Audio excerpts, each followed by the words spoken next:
Hello, everybody. Welcome to another episode of Christ with Coffee on Ice.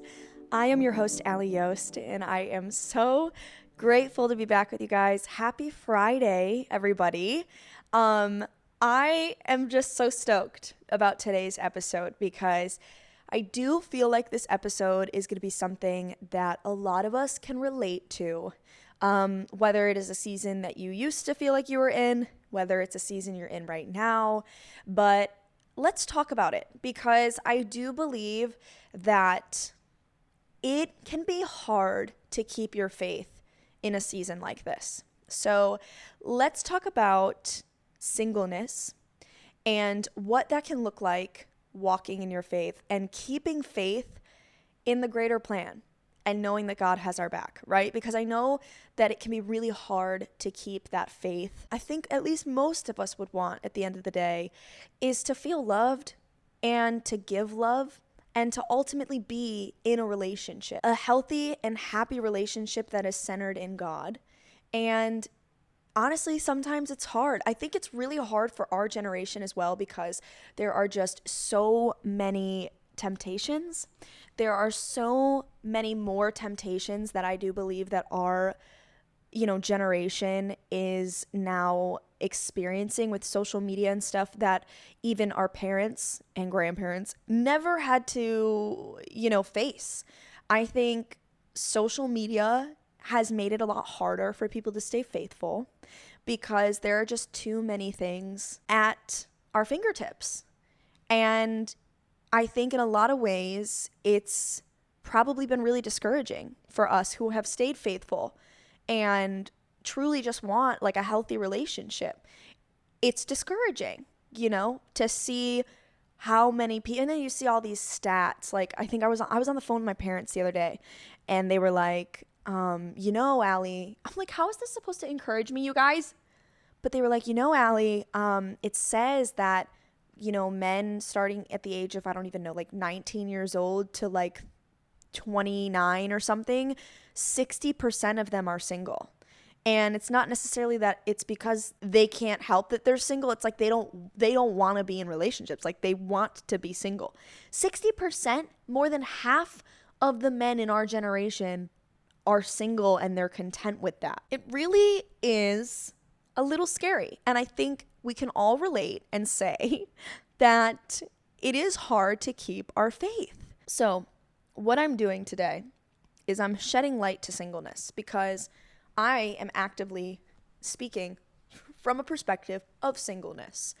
I am single, I've been single, and I think any time that I've gone through in my life, whether it was singleness or whether I was in a relationship that was really unhealthy and I wasn't happy in, I always found myself asking God, like, why can't I just find someone and be happy? Like, why can't I just be in a healthy relationship? And honestly, I will just speak for myself right now. I think the biggest thing that God is teaching me is how to rely on Him and only Him. I was so quick to ask God for this man that I need in my life, but I wouldn't be quick to strengthening my relationship with him, as in God. Like I wouldn't be quick to relying on him and feeling fulfilled with him, And I think sometimes God puts us in these waiting periods to show us that the love that we're lacking in others, we can get in him and so much more, and then some. And I think that obviously I'm in a season in my life now where I'm finally like experiencing that. And I do find myself being more and more content with being single because of how full my cup is in him. And that was something that I never did before. And so, at least for me, I just feel like God has been teaching me a serious lesson in relying on him first, seeking validation from God first, seeking love from God first. Like everything that we want in a romantic relationship can happen and can be fulfilled, but at the end of the day, we are all humans and people are going to disappoint you. People are not going to show up for you every single time. And I think that is the biggest lesson that God teaches us in our seasons of loneliness is like, I can fulfill everything you need emotionally, spiritually, like I can fill all those cups for you and even more, like more than you could ever imagine. And I want you to see that first before relying on another human to fill all those cups. Another perspective that I think is really important to remember, and I feel like I'm kind of pulling this from my daily devotional that I've been doing. I have 2 daily devotionals. One is just like a personal one, and one is prayers for my future husband. It's a 90-day devotional, and I got it off Amazon. It's linked on my Instagram under my links highlight. It's also linked on my Amazon storefront if you would like to look at it or try it. It's incredible. It's incredible. Actually, honestly, the first portion of it is all very reflective. Like you're really reflecting on like yourself and what you can bring to the table in a marriage. And then now I'm in the part where I'm like genuinely actually also praying for my husband. It's actually so incredible. I would encourage anybody to read it. I don't even think you necessarily have to be single. I think that this is something that's so valuable, even if you are newly married, engaged, single like me. Like I really think anyone could read it. It's so good that it is unrealistic and honestly not healthy to put all the weight of your expectations and all the weight of like all these cups that you need filled to put on your partner. Like obviously we look to our partners to fill our cups, but at the end of the day, who can truly fill all of our cups when it comes to our self-worth, reassurance, love, value, all of those things we have to find in God first, because naturally your husband or your wife is a human, and if we rely on them and only them, is this making sense, y'all?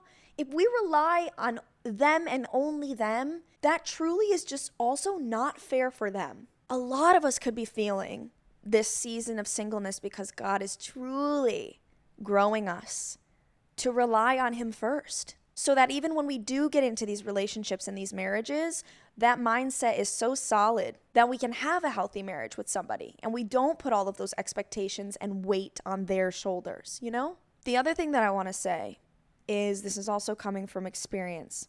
I have found so many blessings in being single. Being single is actually such a blessing. And I know that we can sit here and we can groan and feel envious of other people who are in happy relationships. Trust me, I find myself doing that often too. I'm not perfect, but I really do believe that there are so many blessings in singleness that we are just not paying attention to. Like we are paying attention way too much in the things that we don't have. So I saw this little snippet of a podcast episode that Maddie Prue was on. And I saw this because she posted this small clip from it on her Instagram, right? So I'm scrolling on Instagram and I see her reel. I click on it. I end up watching it. And the entire message was just so powerful that it's stuck with me ever since. And she shared that she was speaking with a mentor who was telling her at the time when she was single that there is so much power in your season of singleness. And at the time she was like, okay, well, that's easy for you to say because, you know, this mentor that she was speaking to was married and had kids. But the more that she really thought about it and she felt God speaking to her, she mentioned that while she kind of had this moment where she felt God speaking to her, it was while she was reading 1 Corinthians 7. It is when Paul is saying that the unmarried have undivided devotion to Jesus. If you really think about it, that is so beautiful. Like, this is the time in our lives where we truly, aside from work, aside from personal obligations, you know, but like we truly have all the time to give Jesus our undivided attention. We can grow our relationship with Him rather than if we were married and we had a husband and we had kids to tend to. Like, there's gonna be less opportunity and less flexibility, less opportunity to give God our undivided attention. And I was like, she's so right. Like, that is so right. And I do believe that if we are in a season of singleness, we truly have all the time to make the most of it and like fulfill whatever it is that your heart desires. Root yourself deeper in Jesus. Spend time with Him. Now, the other half of this that I want to touch on is how to keep faith in God through the singleness. Like, I really think that that is the biggest thing that we obviously struggle with, is like keeping our faith and trusting God, because obviously, I've said this many times, but we all have a timeline in our heads of where we think we're supposed to be. And I'm sitting here as a full 28-year-old, single, no children, no boyfriend, not even a boyfriend, no husband. Like, I would have fully expected that I'd be married by now, 100%. And how many I'm speaking for a lot of us, I'm sure you are sitting at an age where you're even older than you thought you would be when you mapped it out in your head at the age of 15 years old, and you were like, I'm going to be married, I'm going to be engaged, I'm going to have children by this age, I'm going to, and that's just not our plan. And what's that saying? I don't know, I've heard this before, where it's like, if you want to tell God a funny joke, tell him your plan. Like, we can think that we know what we need, but at the end of the day, God knows. He knows best. We also need to remember that he is not just a God of our own lives, but he is like the God that created the universe and the stars in the sky and the mountains. And he is a God of such creation that you don't think that he's already got it mapped out and perfectly aligned in your life to meet your partner. Now that's just silly. Like, can we just all remember who he is? I really do believe that God, and we've all heard this, but I believe that he will give us what we need when we least expect it and when we're no longer looking for it. Like, when you are so steadfast and so like eyes on the prize on Jesus, and you are strengthening your relationship with him, you're going to church, you're joining groups, you have hobbies, you're reading books, you're educating yourself, you're exercising, you are eating good, like you are truly just investing in you, you're going to be so invested in yourself that you're not going to forget, but like it's not going to be on the forefront of your mind to find your husband. He's going to drop into your life out of nowhere. You're going to be so busy working on yourself that you're going to go, oh my gosh, wait a minute. This is like happening. And can I just also remind y'all that God does want you to be happy? Can I remind you that? I know that it doesn't feel it sometimes, but my gosh, he is a loving God. He is a loving Father, and he wants you to be happy. He wants you to have that fairy tale love, like butterflies in your stomach, obsessed, in love, head over heels. He wants that for you. But it's just a matter of staying obedient to him, saying, okay, God, you're right. You got it. I'm done. I'm done being a control freak. I am done acting like I know what's best for me. It's way more painful to put all of these expectations on my life just to be disappointed. God, I'm giving it to you. I am giving it to you. You know what you're doing. I'm going to focus on myself. I'm going to do my calling. I'm going to follow this path that you have me down. I'm confused. I don't know where it's going, but I'm going to do it because you're God and I trust you and I know you love me. And I know that that's easier said than done, but that's when I'm going to remind you guys of Jeremiah 29:11. Oh my gosh. Am I quoting scripture? Is she memorizing scripture? No, I'm not actually. That has been hung in my room for years. I think my mom bought me that and it's been in my room, but I do love it and I agree with it regardless. Okay. And as a reminder, for I know the plans I have for you, declares the Lord. Plans to prosper you and not to harm you. Plans to give you hope and a future. He literally promises us over and over again in the Bible that he's going to prosper us and give us a future. He wants happiness for you. And the thing that God has shown us over and over again in our lives and even in other people's lives is he always keeps his promises and he always comes through. Even when it feels like he's late, even when it feels like we've been waiting years or we have waited years, he is not late. And that does not mean that it is too late. You know, I was just having a conversation with one of my girlfriends earlier today where we were talking about singleness. And she asked me, she was like, how have you been feeling, by the way? Like, how are you doing? You know, because I had my hopes up for a couple guys and, you know, it just doesn't work out. They don't come through. They ghost. They whatever else.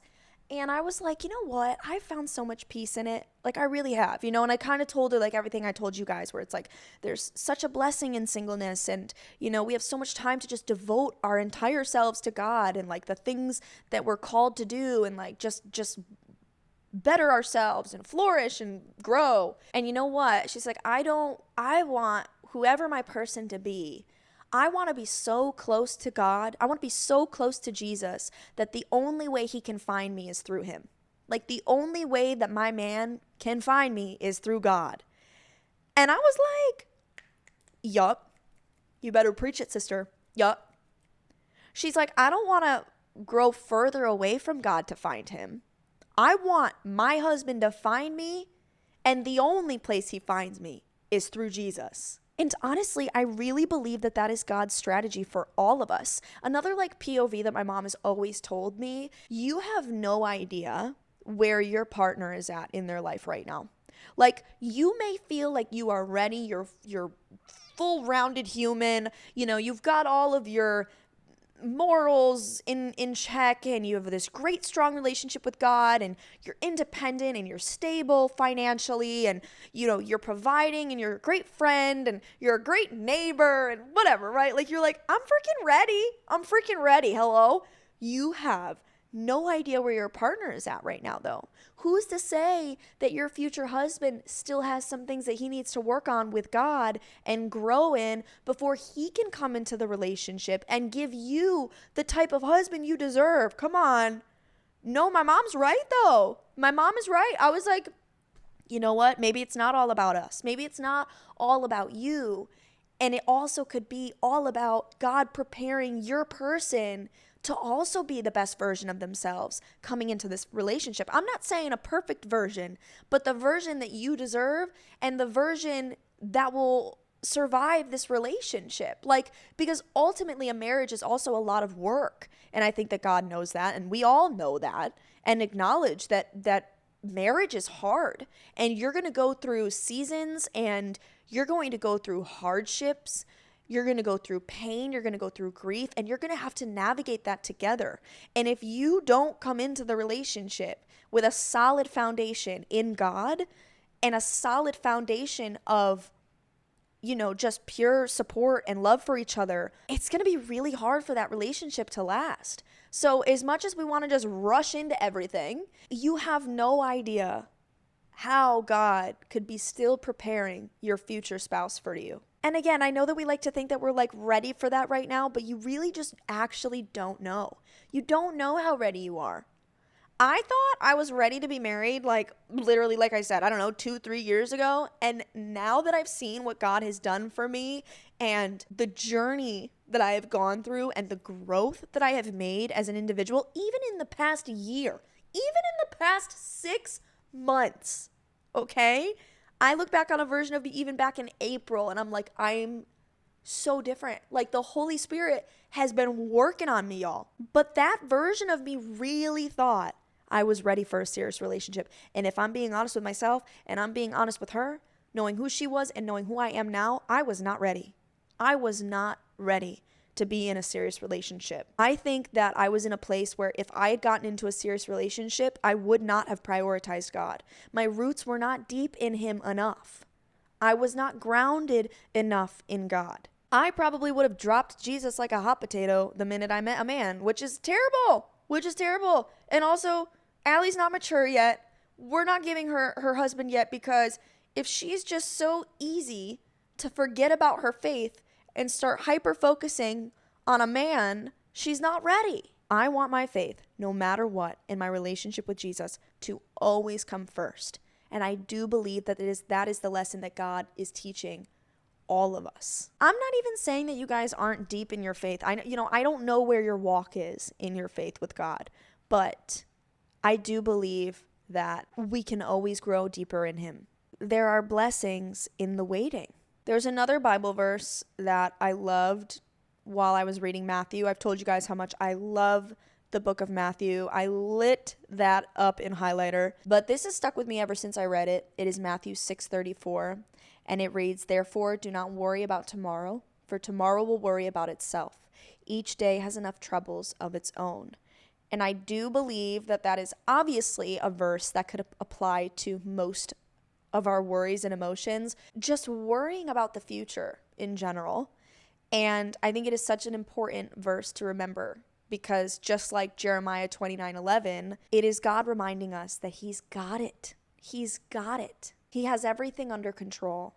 And He truly, truly loves us so much and so deeply that He wants us to embrace the day that we're living right now. There is such a blessing in the now.